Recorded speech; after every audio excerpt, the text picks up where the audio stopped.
किसी को खुशी के बदले खुशी नहीं मिलती। ये प्यार में क्यों होता है,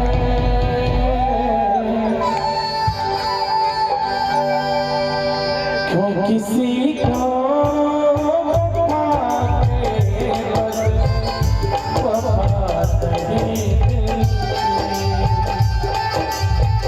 जो किसी को